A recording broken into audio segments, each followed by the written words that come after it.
Hello. So 2 years ago on this very date that I am making this video, I came out of memory care where I volunteered singing and went to check on my Twin Flames Facebook page, and I couldn't access it. I thought, oh, maybe it's my location, maybe the phone signal is out here, and I tried not to panic, and I got home where I had reliable internet and checked again, and I still couldn't access it.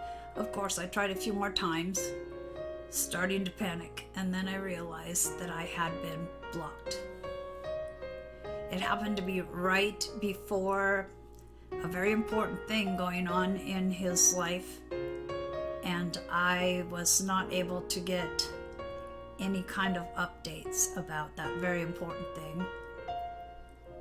Now you may wonder, did I write down the date as an event that my whole world changed? No, I didn't. As a matter of fact, my whole world did change, but I found the date because I remembered something I had posted that morning, and in the last few days I thought I would search for that post, and that's how I know it was 2 years ago on this date.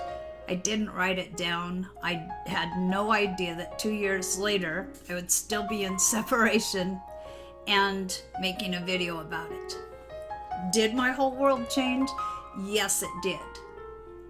But if you have recently been blocked or ghosted or just recently started a separation, I wanted to make this for you to let you know it does change your world, but it goes in a better direction. So don't let it devastate you. I mean, you can temporarily. Certainly it rocked my world, and not in a good way. But I could pretty quickly see why it all had to happen. Because not being able to access that Facebook page made me realize how reliant I had become on being able to connect with him in that way. I was codependent and I hadn't realized it. I let whether I talked to him or not determine my mood. That's not a good place any of us want to be. I just let him become more than he should have been to who I was. I had lost myself in the connection, even though for 6 months before that, we really hadn't had much of a conversation. I knew in January of that year that things had turned to shit, but I couldn't let it go. I was obsessed. And that's not something I ever thought that I would be about anyone, because I had always been so independent. I never had placed so much importance on any person, and I'd been married for many, many, many years without feeling the kind of bond that I did with my twin flame. So, if you are going through this now, I want to tell you it's all for the good. There is a reason we go through these separations. It's not good to place your happiness in the hands of someone else. It's not good to be so dependent on someone that your mood can go in the toilet if they don't talk to you. And I had realized in that 6 months before, because Spirit flat out slapped me upside the head with it, that I had no boundaries when it came to this man. They told me I needed to set them, and that's kind of where things started to decline. I had no self-esteem. I probably had a little, but I was willing to compromise my values. I was willing to be manipulated in a way because I had enough intuition to know when things weren't really right, and I just looked the other way. I mean, really, I became someone I didn't recognize. I wasn't myself. And this is when this separation occurred, I realized, no, there's some deep, deep shit I need to tackle. So, of course, it's obvious. When someone blocks you or ghosts you, you should be addressing rejection. I mean, that's a no-brainer. But it also was abandonment. And I had to go way, way back to being rejected basically by my parents. And the abandonment was not an actual, physical leaving, but emotional abandonment. So I finally had to deal with that stuff that I had never really wanted to look at. And then the hardest work of all, I had to learn to love myself and value myself so that I would ask for more for myself, because I had been accepting not even breadcrumbs really, like teeny bit of a breadcrumb most of the time, because I had this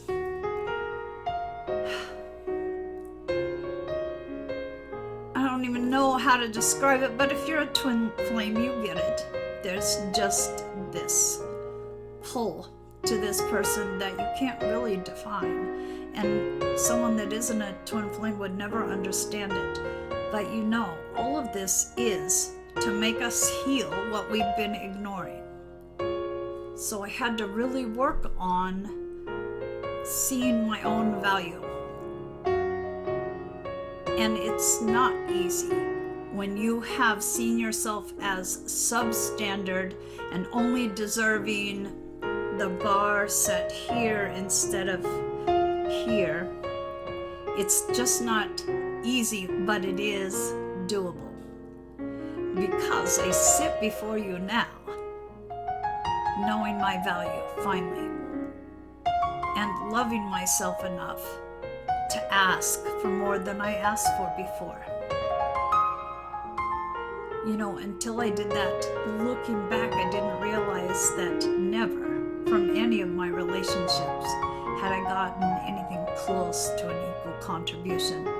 That's what I want. And that's what I'll have, or I'll have no relationship.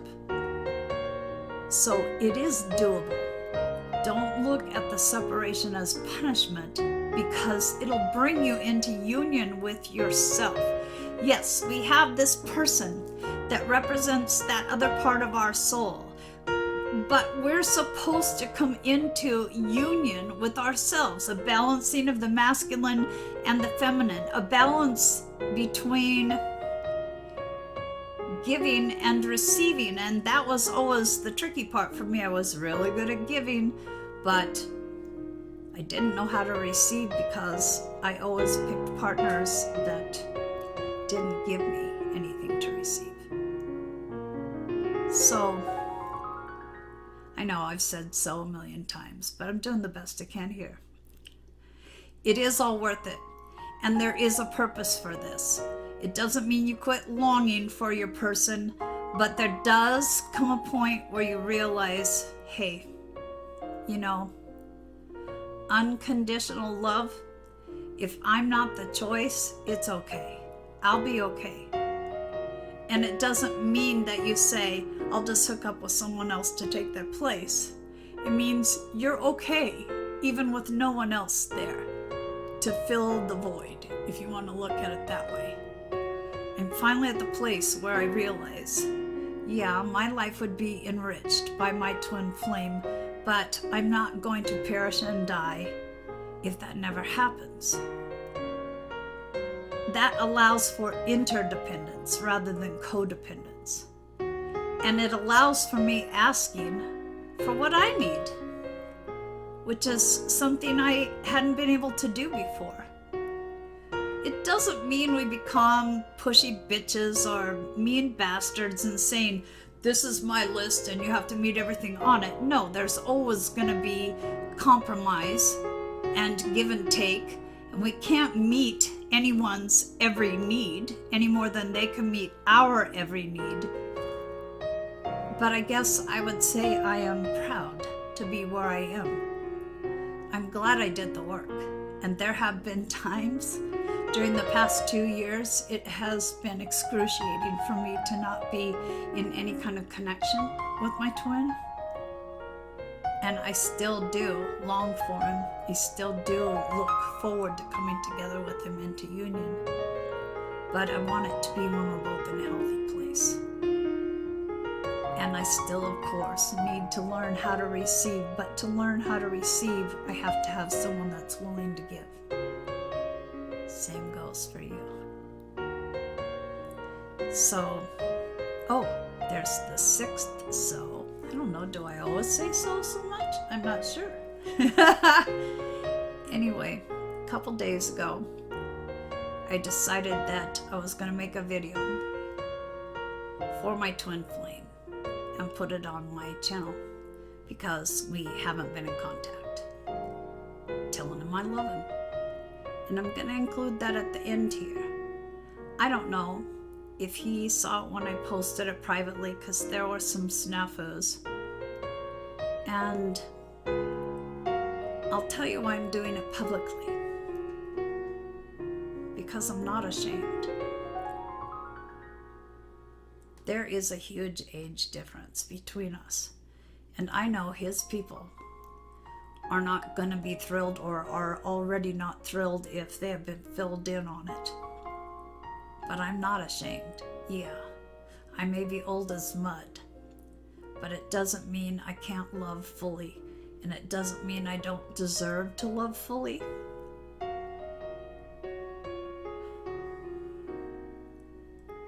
And I have realized why so much of this has gone on, because most of us do have some huge difference that is going to make people go, really?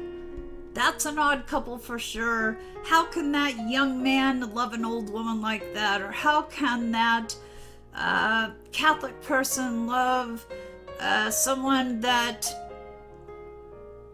I don't know. But we have these huge differences that some people in society are going to look down their noses at. We have to be strong enough in our love for each other that we'll be able to stand united and say, you know what? Love is love. And there's no obstacle that's too large to get past. And that's why I'm posting this publicly, to show I'm not ashamed. I'm not ashamed. I deserve love. He deserves love. If I'm not the one he loves, I'm still happy for him to have love. But if we are going to get together at some point and do our mission, I believe the mission for all of us, if not something else added to it, is to show that love does conquer all. To inspire other people that have deprived themselves of their heart's desires because of what society said. To be an example to them that love is love. And there's nothing more important than that. You don't have to watch it. I didn't make it for anyone to watch it but him. But I want to say I'm not ashamed to love who I love. And you shouldn't be either. Sorry about the tears, but that happens when I really hit my truth. It just comes out. So if you are in separation, there's the 7th or 8th so. Don't give up, but do the work, because until you do the work, you're not going to come together. Get to a healthier place where you realize that your twin will complement your life, but does not comprise your whole life. Get to the place you can independently join with someone else and not be leaning on them as a crutch or the only way you can see yourself being happy. It's all worth it. I would say it's all worth it. And I have finally come into union within myself, I believe. My feminine and masculine energies seem to be pretty balanced. It is possible, and I'm not saying I'm the poster child. You know, if I were in union with my twin, then maybe I could be one of many poster children. I'm not there yet, but I do believe I am a so much better version than I was. Don't ignore the work. Yeah, it's painful as hell, but it's worth it.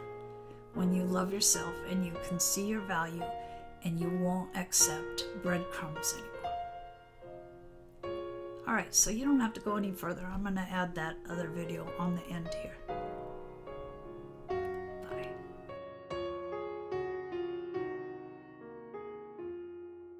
Hello.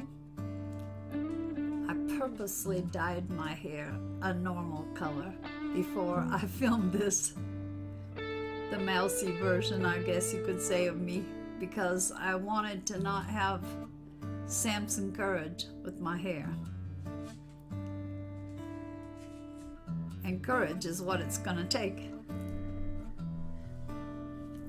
So I got this message tonight that I needed to speak my truth. And I thought, what the hell? I speak my truth all the time. Why am I getting this message? And then I realized the one thing that I haven't spoken that is my truth. Scares the living daylights out of me, honestly, to do this. But if this is what it takes for me to finally be my authentic self, I guess I'll grow the lady balls and do it. You know, if you have been sensing my energy, then you know I'm all over the place, because one minute I'm in my head and I'm thinking about all the reasons that this couldn't possibly work.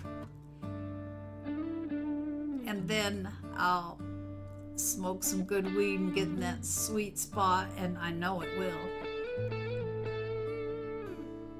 But most of the time, I'm not in that sweet spot. I'm back in my head. And God, if you're sensing it, then you know it's just never consistent.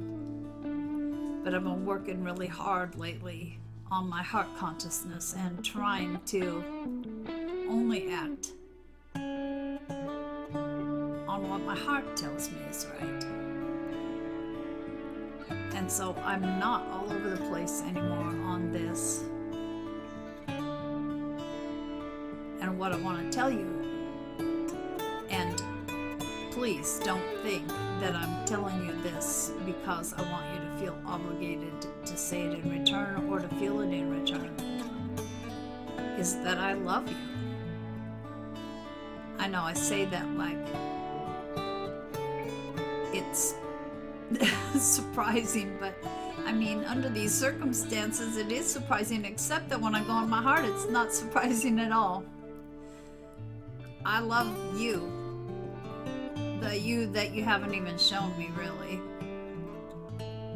Because of all the lives we've had together, and just because underneath the show, I just know you and love you. So I do want you to know this is shared with you, well, and whoever else snoops on YouTube,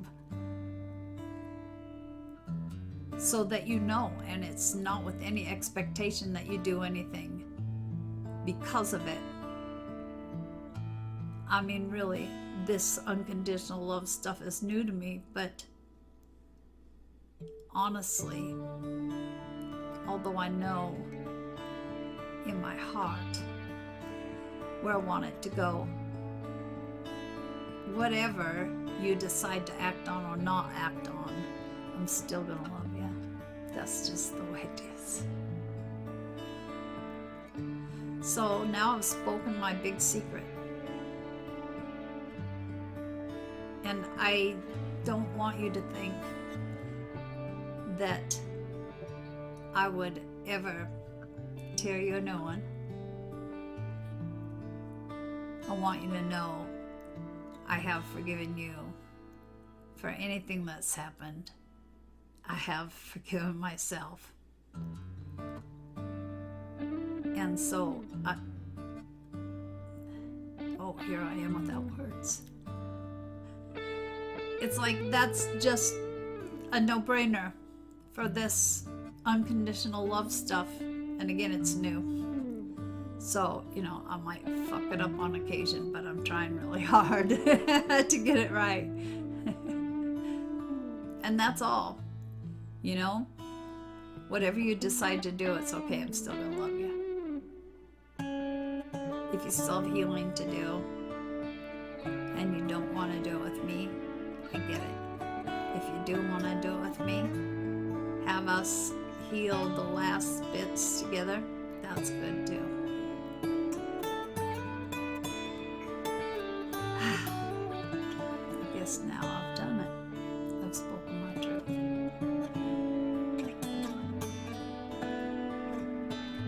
I hope it didn't make you uncomfortable. But if you were to be considering approaching me at some point, I just want you to know you're not walking into hostile territory. What's behind us is behind us. Hey, look at the incredible people we've become because of it. How can there be anything bad about that, right?